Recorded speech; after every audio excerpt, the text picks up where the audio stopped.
Hi, everyone. Welcome back to God's Whispers, a place where we take the moment to reflect upon the Word of God. Today I'm going to be speaking about the Gospel according to Matthew, chapter 25, verses 14 through 30. It's the parable of the talents.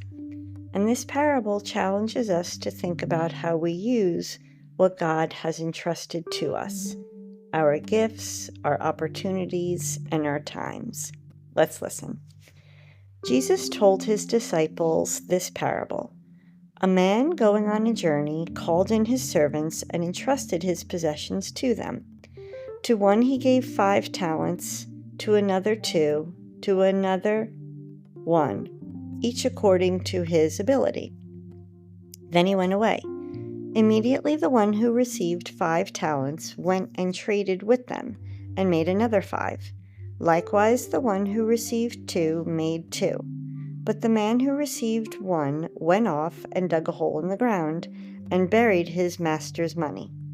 After a long time the master of those servants came back, and settled accounts with them. The one who had received 5 talents came forward, bringing the additional 5. He said, Master, you gave me 5 talents. See, I have made 5 more. His master said to him, Well done, my good and faithful servant. Since you were faithful in small matters, I will give you great responsibilities. Come share your master's joy. Then the one who had received 2 talents also came forward and said, Master, you gave me 2 talents. See, I have made 2 more. His master said to him, Well done, my good and faithful servant. Since you were faithful in small matters, I will give you great responsibilities. Come, share your master's joy.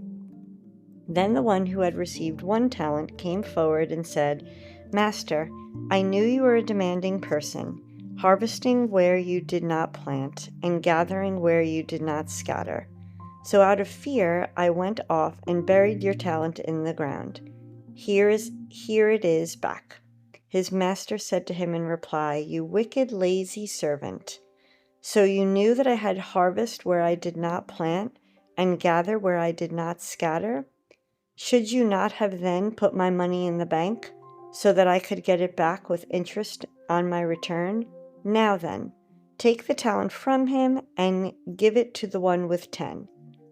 For to everyone who has, more will be given, and he will grow rich. But from the one who has not, even what he has will be taken away. And throw this useful servant into the darkness outside, where there will be wailing and grinding of teeth. In Jesus' time, a talent was not a skill. It was a large sum of money, equal to about 20 years' wages from a laborer. Imagine the master giving one servant 5 talents. That's a lifetime of income handed over in trust. That shows incredible generosity of God and the great responsibility we have. In the Jewish culture, burying money was considered a safe and even responsible way of protecting it. But Jesus flips the idea. Safety isn't the goal. Faithfulness is. God doesn't want us to just preserve what He gives. He wants us to grow it and use it to bless others. So the reflection for today is this parable isn't just about money. It's about everything that God places in our lives. Our time, relationships, skills, and even struggles.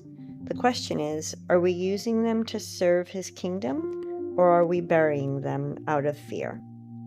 The servant who had hid his talent was paralyzed by fear of failure. How often do we do the same? We might say, I'm not good enough. What if I mess up?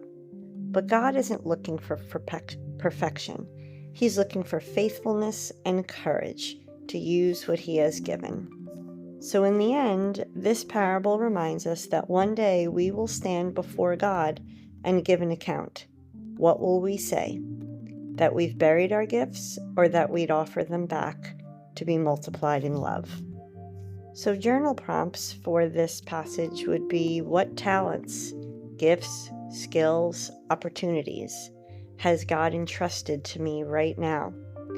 And am I using them fully, or am I holding back out of fear? And what is one small, bold step that I can take this week to multiply what God has given me?